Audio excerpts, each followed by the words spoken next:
ನೋಡಿ ಎಷ್ಟು ಅದ್ಭುತ ಗ್ರಾಮೀಣ ಪ್ರತಿಭೆಗಳ ಒಂದು ಆ ಒಗ್ಗಟ್ಟು ಮತ್ತು ಆ ಊರಿನವ್ರ ಒಗ್ಗಟ್ಟು ನೋಡಿ. ಅದನ್ನ ಅವನಿಗೋಸ್ಕರ ನಾವು ಬೆಂಗಳೂರಿಂದ ಕೆಲಸ ಬಿಟ್ಟು ಅಂಗಡಿ ಬಾಗ್ಲು ಹಾಕೊಂಡು ಬಂದಿದ್ದೀವಿ ಅಂತ ಹೇಳ್ತಾ ಇದ್ರು. ಗಿಲ್ಲಿಯ ಹುಟ್ಟೂರು ಮತ್ತು ಆತನ ಮನೆ ಏನಿತ್ತು ದಡದಪುರದ ನಿವಾಸ, ಅಲ್ಲಿಂದ ನಮ್ಮ ಪ್ರತಿನಿಧಿ ಪ್ರೇಮ್ ನೇರ ಸಂಪರ್ಕದಲ್ಲಿ ಜಾಯ್ನ್ ಆಗ್ತಿದ್ದಾರೆ. ನಾನು ಮಾತನಾಡ್ತಾ ಹೋಗ್ತೀನಿ. ಎಸ್ ಪ್ರೇಮ್, ದಡದಪುರದಲ್ಲಿದ್ದೀರಿ, ಅಲ್ಲಿನ ಜನಗಳನ್ನ ಮಾತನಾಡಿಸಿದ್ರಿ, ಅವರ ನಿವಾಸದತ್ತ ಇದ್ದೀರಿ. ದಯವಿಟ್ಟು ಇಡೀ ವೀಕ್ಷಕರಿಗೆ ಪವರ್ ಟಿವಿ ಮುಖಾಂತರ ಗಿಲ್ಲಿ ಅವರ ನಿವಾಸ ಹೇಗಿದೆ, ಅಲ್ಲಿನ ಸುತ್ತಮುತ್ತ ವಾತಾವರಣ ಹೇಗಿದೆ, ಯಾವ ವಾತಾವರಣದಲ್ಲಿ ಗಿಲ್ಲಿ ಬೆಳೆದ್ರು, ಇದೆಲ್ಲದರ ಬಗ್ಗೆ ಸಂಪೂರ್ಣ ಮಾಹಿತಿಯನ್ನು ನೀಡ್ತಾ ಹೋಗಿ ಪ್ರೇಮ್.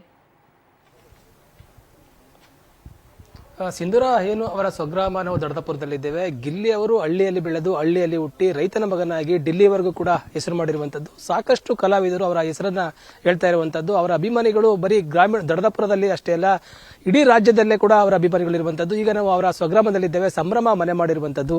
ಈಗ ನೋಡ್ಬೋದು, ಇಲ್ಲಿರುವಂತಹ ಅವರ ಸ್ವಗ್ರಾಮ ಏನಿದೆ ಅಲ್ಲಿ ಗಿಲ್ಲಿ ಅವರ ಮನೆ ಇದಾಗಿರುವಂತದ್ದು. ಅವರ ಅಭಿಮಾನಿಗಳ ಬಳಗದ ಎಲ್ಲರೂ ಕೂಡ ಅವರಿಗೆ ತಂದೆ ತಾಯಿಗಳಿಗೆ ವಿಶ್ ಮಾಡಬೇಕು ಅಂತೇಳಿ ಈಗ ಅವರ ಮನೆ ಮುಂದೆ ಬಂದಿರುವಂತದ್ದು. ಮುಂಜಾನೆಯಿಂದನೂ ಕೂಡ ಮಂಡ್ಯದ ಸುತ್ತಮುತ್ತ ಭಾಗಗಳಾಗಿರ್ಬೋದು, ಮತ್ತೆ ದಡದಪುರ ಸುತ್ತಮುತ್ತ ಭಾಗಗಳಾಗಿರ್ಬೋದು, ಆ ಮಳವಳ್ಳಿ ಗ್ರಾಮದಿಂದನೂ ಕೂಡ ಸಾಕಷ್ಟು ಅಭಿಮಾನಿಗಳು, ಗಿಲ್ಲಿ ಅವರ ಅಭಿಮಾನಿಗಳು ಅವರನ್ನು ನೋಡೋದಕ್ಕೋಸ್ಕರವಾಗಿ ಮನೆ ಮುಂದೆ ಬಂದಿರುವಂತದ್ದು. ಗಿಲ್ಲಿ ಅವರು ಸಾಕಷ್ಟು ಬರುವಂತ ನಿರೀಕ್ಷೆ ಇರುವಂತಹ ಕಾರಣದಿಂದಾಗಿ ಸಂಭ್ರಮಾಚರಣೆಗೆ ಈಗಾಗಲೇ ಎಲ್ಲ ರೀತಿಯ ಸಿದ್ಧತೆಗಳನ್ನ ಮಾಡ್ಕೊಂಡಿರುವಂತದ್ದು. ಅವರ ಮನೆಯಲ್ಲೂ ಕೂಡ ಈಗಾಗಲೇ ನೋಡಬಹುದು, ಅವರ ಹುಟ್ಟಿ ಬೆಳೆದಂತಹ ಮನೆ ಇದಾಗಿರುವಂತದ್ದು. ಅಪ್ಪಟ ಗ್ರಾಮೀಣ ಪ್ರತಿಭೆ ಗಿಲ್ಲಿ ನಟ ಅವರು ಇಲ್ಲಿ ಇದೇ ಗ್ರಾಮದಲ್ಲಿ ಇದೇ ಮನೆಯಲ್ಲಿ ಅವರು ಚಿಕ್ಕದಿಂದ ಹುಟ್ಟಿ ಬೆಳೆದು ಇಲ್ಲಿ ವಾಸವಾಗಿರ್ತಾರೆ. ನಂತರ ಅವರು ಕಲೆಯನ್ನ ಮೈಗೂಡಿಸಿಕೊಂಡು ನಂತರ ಅವರು ಬೆಂಗಳೂರಿಗೆ ಹೋಗ್ತಾರೆ. ಅಲ್ಲಿ ಆ ಕಲೆಯನ್ನ ಮೈಗೂಡಿಸಿಕೊಂಡು ಕಲಾವಿದರಾಗಿ ದೊಡ್ಡ ಮಟ್ಟದಲ್ಲಿ ಹೆಸರು ಮಾಡಿರುವಂತದ್ದು. ಇದೇ ಗ್ರಾಮ ಏನಿದೆ ನೋಡ್ತಾ ಇರಬಹುದು. ಇಲ್ಲಿ ಅವರ ಪಕ್ಕದಲ್ಲಿರುವಂತಹ ಗ್ರಾಮಸ್ಥ ಒಂದು ಮನೆಗಳ ಜೊತೆ ಆಗಿರ್ಬೋದು, ಅಲ್ಲಿರುವ ಮನೆಯಲ್ಲಿರುವಂತಹ ಏಜ್ ಆದವರಾಗಿರ್ಬೋದು, ಮತ್ತೆ ವಯಸ್ಕರು ಎಲ್ಲರೂ ಕೂಡ ಜೊತೆಯಲ್ಲಿ ಮಾಡಿಕೊಂಡು ಇದೇ ರಸ್ತೆಯಲ್ಲಿ ಓಡಾಡುತ್ತಾ ಇದೇ ಗ್ರಾಮದಲ್ಲಿ ಬೆಳೆದಂತಹ ಗ್ರಾಮೀಣ ಪ್ರತಿಭೆ, ಅಪ್ಪಟ ಗ್ರಾಮೀಣ ಪ್ರತಿಭೆ. ಅವರ ಮನೆ ಮುಂಭಾಗನೂ ಕೂಡ ಪರಿಸರ ಒಂದು ಹಿನ್ನೆಲೆಯಲ್ಲಿ ಕೂಡ ಅವರ ಮನೆ ಮುಂದೆ ಕೂಡ ಗಿಡಗಳನ್ನ ಬೆಳೆಸ್ಕೊಂಡಿದ್ದಾರೆ. ಅದಲ್ಲದೆ ಚಿಕ್ಕ ಮನೆ ಅಂತ ಹೇಳ್ಬೋದು. ಅವರು ಗಿಲ್ಲಿ ಹುಟ್ಟಿ ಬೆಳೆದಂತಹ ಅವರ ದಡದಪುರದಲ್ಲಿರುವಂತಹ ಮನೆ ಚಿಕ್ಕ ಮನೆ ಅಂತ ಹೇಳ್ಬೋದು. ಈ ಚಿಕ್ಕ ಮನೆಯಲ್ಲಿ ಹುಟ್ಟಿ ಅವರ ತಂದೆ ತಾಯಿ ರೈತರ ಮಕ್ಕಳಾಗಿರುವಂತದ್ದು. ಚಿಕ್ಕರಿಂದ ಇಲ್ಲಿ ಅವರ ಹೊಲ ಕೆಲಸಗಳಲ್ಲಿ ಮಾಡಿಕೊಂಡು ಹಸು ಮೇಯಿಸಿಕೊಂಡು ಇಲ್ಲಿ ವಾಸವಾಗಿರ್ತಾರೆ. ನಂತರ ಇಲ್ಲಿಂದ ಅವರು ಡಿಲ್ಲಿಗೆ ಹೋಗಿರುವಂತದ್ದು. ಅವರ ಸುತ್ತಮುತ್ತ ಇದಾರಲ್ವಾ ಊರಿನ ಹುಡುಗರು ಇದ್ದಾರೆ, ಅವರ ಅಭಿಮಾನಿಗಳು, ಅವ್ರ ಹತ್ರ ಮಾತನಾಡಿಸಿ ಪ್ರೇಮ್. ಸಿಂಧೂರ, ನಾವು ಈಗ ಆಗ್ಲೇ ಕೂಡ ಅಭಿಮಾನಿಗಳು ಅವರ ಅಪ್ಪ ಮನೆಗೋಸ್ಕರವಾಗಿ ವಿಶ್ ಮಾಡೋದಕ್ಕೋಸ್ಕರವಾಗಿ ಶುಭ ಕೋರೋದಕ್ಕೋಸ್ಕರವಾಗಿ ಸಾಕಷ್ಟು ಅಭಿಮಾನಿಗಳು ಮನೆ ಮುಂದೆ ಬರ್ತಿರುವಂತದ್ದು. ನಾವೀಗ ಅವ್ರನ್ನ ಮಾತಾಡಿಸ್ತಾ ಹೋಗೋಣ. ಸರ್, ಈಗ ಗಿಲ್ಲಿ ಅವ್ರನ್ನ ಮಾತಾಡಿಸೋದಕ್ಕೆ, ಗಿಲ್ಲಿ ಅವರ ಅಪ್ಪ ಅಮ್ಮನ್ನ ಮಾತಾಡಿಸೋದಕ್ಕೆ ವಿಶ್ ಮಾಡೋಕೆ ಬಂದಿದ್ದೀರಾ. ಗಿಲ್ಲಿ ಅವರು ವಿನ್ ಆಗಿದ್ದಾರೆ, ಹೇಗೆ ಅನ್ಸುತ್ತೆ ಅಂತ?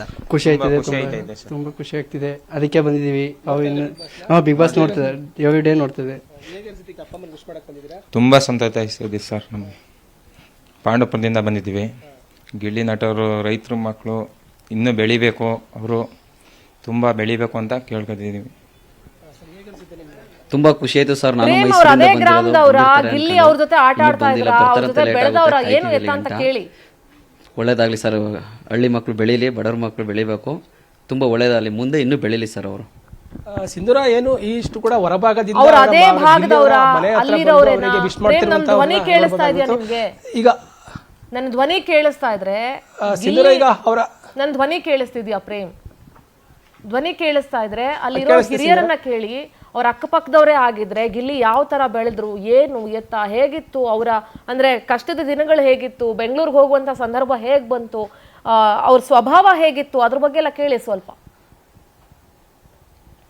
ಸಿಂಧೂರ, ಈಗ ನಾವು ಅಲ್ಲಿರುವಂತಹ ಗ್ರಾಮಸ್ಥರನ್ನ ಮಾತಾಡಿಸ್ತಾ ಹೋಗೋಣ. ಸರ್, ಈಗ ಗಿಲ್ಲಿ ನಟ ಅವ್ರನ್ನ ಏನಾದ್ರು ಕೂಡ ನೋಡಿದ್ರ? ಈ ಭಾಗದಲ್ಲಿ ಇದೇ ಗ್ರಾಮದಲ್ಲಿ ಬಿಟ್ಟು ಬೆಳೆದಂತವ್ರು ನೋಡಿದ್ದು. ಭಾರಿ ಕಾಟ ಸರ್. ಅವ್ರ ಅಪ್ಪ ಒದ್ಗಾಡ್ಸ್ಕತ್ತಿದ್ದ, ಚೆತ್ತಿದ್ನ, ಹೊಡೆತಿದ್ನ. ಅವನು ಅನ್ನಕ್ಕಿಲ್ದನೆ ಬೆಂಗಳೂರು ಹೊಂಟದ್ದು. ಭಾರಿ ಕಷ್ಟ ಅಂದ್ರೆ ಬುದ್ಧಿವಂತ.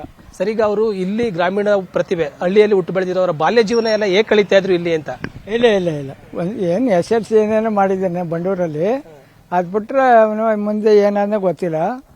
ಅವರಪ್ಪ ಓದೋದಿಲ್ಲ ಮಾಡೋದಿಲ್ಲ ಅಂತ ಒದ್ಗಾಡ್ಸ್ಕ ಹೊಡಿತಿದ್ದ ಅವರಪ್ಪ. ಅವನು ಪಿಕ್ಚರ್ ತೆಗಿಬೇಕು ಅಂದ್ಬಿಟ್ಟು ಬಂದ್ಬಿಟ್ಟಿದ್ದ ಅರ್ಥಾಗ.